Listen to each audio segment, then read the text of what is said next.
Ang tukso ay palaging nasa ating paligid at palagi tayong humaharap sa mga pagsubok, kung kaya't napakahalaga ang pananalangin upang ilayo tayo ng Diyos sa pagkahulog sa mga tukso sa buhay.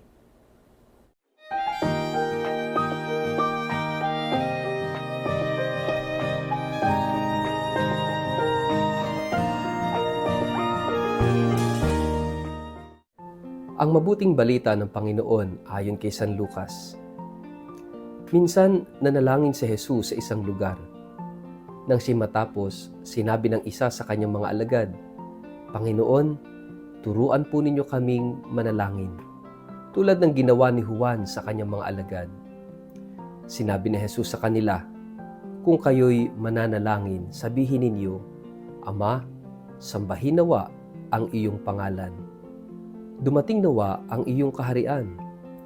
Bigyan mo kami ng aming pagkain sa araw-araw at patawarin kami sa aming mga kasalanan, sapagkat pinapatawad namin ang bawat nagkakasala sa amin, at huwag mo kaming hayaang matukso." Ang mabuting balita ng Panginoon. Word of the day, hear what God has to say. Mapagpalang araw po sa inyong lahat. Kumusta po kayo? Ang ating pong word of the day ay temptations. Bago po tayo magpalalim sa ating pong refleksyon sa araw na ito, kayo po ay muli kong inaanyayahan na huwag kakalimutan na mag-like, mag-follow at mag-subscribe sa ating pong Facebook page at YouTube channel na Word of the Day. Ganon din po, pakishare ang videong ito sa inyong kapamilya, kamag-anak, kaibigan, mga kakilala sa social media para po sama-sama tayo sa pagiging media evangelizers at online missionaries na nagpapalaganap ng salita ng Diyos sa mundo ng social media. Kung kayo po'y nakikinig ng Word of the Day sa pamamagitan po ng Radyo Maria, mapagpalang pakikinig po sa inyong lahat. Mga kapatid, siguro ay narinig na ninyo ang kantang "O Tukso, Layuan Mo Ako." Kayo po ba? Kapag po ba kayo'y natutukso o kapag kayo'y nasa gitna ng iba't iba at napakaraming tukso sa buhay ninyo, kinakanta ba ninyo ito? "O tukso, layuan mo ako"? Na tila ba tayo yung passive na naghihintay na iwanan ng mga tukso? At tayo walang kinakailangan gawin, basta hintayin na lang nating magsialisan yung mga tukso. Yung bang sasabihin natin lang na, "Layuan mo ako tukso," at wala na tayong gagawin? Hindi mangyayari yun. Ang mga tukso ay hindi aalis sa atin.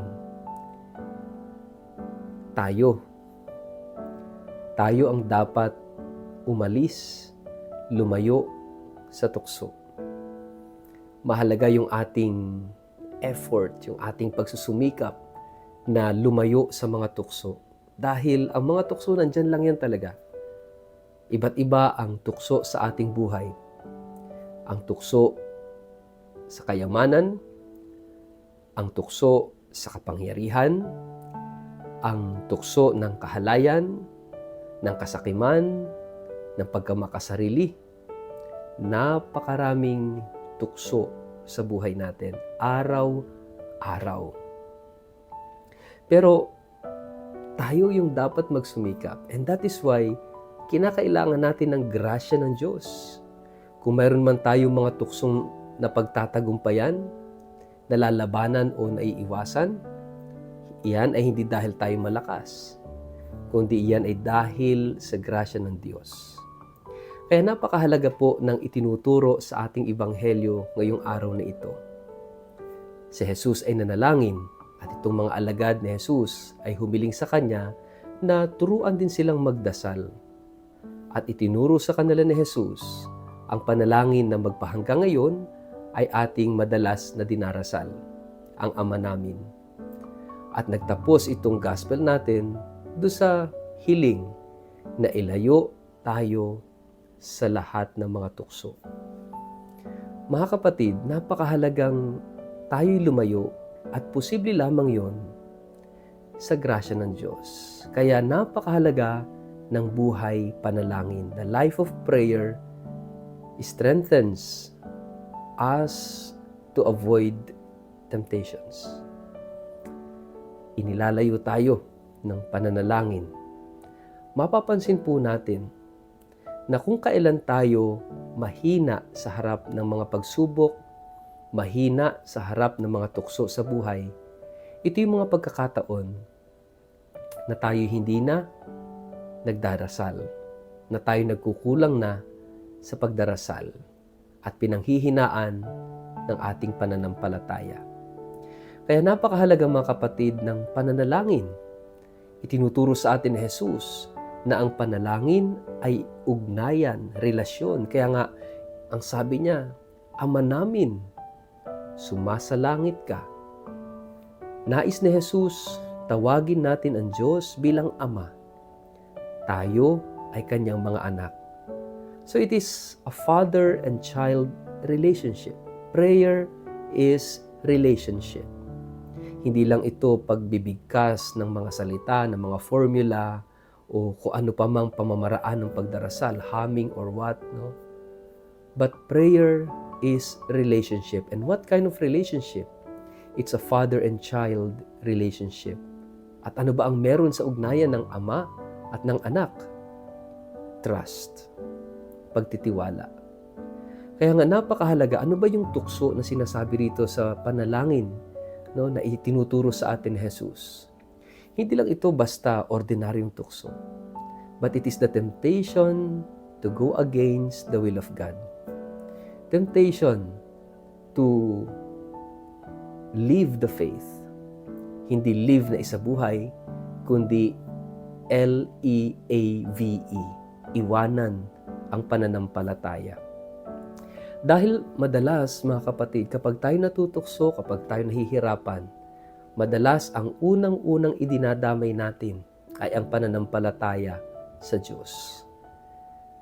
Lalo na kapag yung mga dasal natin hindi naririnig, yung mahal natin sa buhay ay kinuha sa atin, o kaya naman yung mahalaga sa atin tulad ng kabuhayan, ng trabaho o kung ano paman ay nawala sa atin, ang madalas na idinadamay natin sa ganitong mga sitwasyon ay ang ating pananampalataya sa Diyos.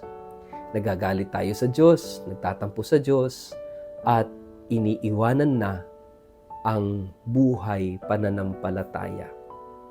Kaya nga ito yung tukso na dapat nating iwasan. Yung pagkawala ng ating pananampalataya. Yung pagkawala ng ating pag-asa sa Diyos. To the point na bibitaw ka na sa Diyos, kalilimutan mo na ang Diyos, tatalikdan mo na ang Diyos.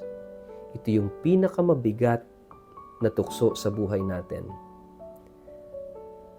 Lalong-lalo na sa mga oras at pagkakataon na pakiwari at pakiramdam natin ay tinalikuran tayo ng Diyos, pinabayaan na tayo ng Diyos, hindi na tayo mahal ng Diyos. Sa mga gantong oras at pagkakataon, madali na lang tayong matuksong pabulaanan, talikdan, itakwil, at ibasura ang ating pananampalataya. Kaya nga mga kapatid, ito'y grasya na hilingin natin sa Diyos sa pamamagitan ng dasal na sa kabila ng mga pagsubok at tukso sa buhay, manatili tayong nagtitiwala sa Diyos, kumakapit sa Diyos, at inilalagay ang buong pananalig at pagtitiwala sa Kanya. Ito ang ating hilingin sa araw na ito. Sa ngalan ng Ama at ng Anak at ng Espiritu Santo. Amen. Ama naming Diyos, patatagin mo kami sa aming pananampalataya sa kabila ng mga pagsubok, unos, mga tukso sa aming buhay. Amen. Pagpalain po kayo at ingatan ng makapangyarihang Diyos, Ama at Anak at Espiritu Santo. Amen.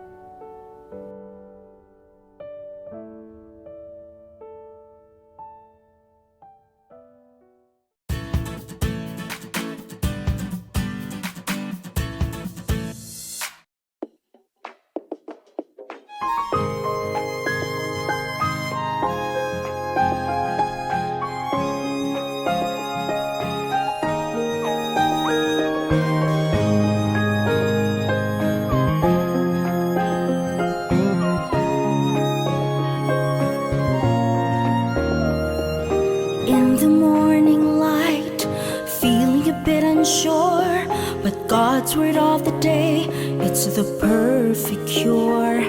In simple blessings, our hope will never end. Hold on to His words like a helping hand. When life gets tough and the road gets steep, God's word reminds you, don't lose your sleep. For every sentence we find something new. Let His word inspire all that you do. Listen to the word, it's your daily guide. In each new phrase, let His love reside. Write it down, let it light your way. Word of the day, hear what God has to say.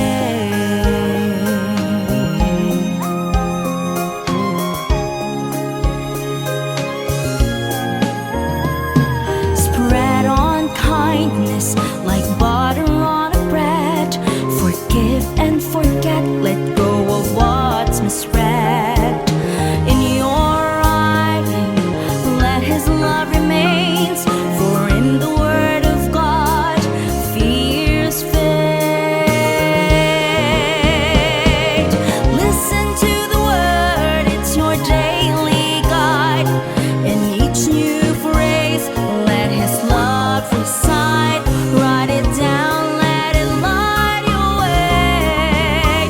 Word of the day, hear what God wants to say. Listen to the word, it's your daily guide.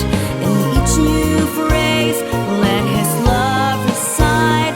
Write it down, let it light your way. Word of the day, hear what God has to say. Hear what God has to say.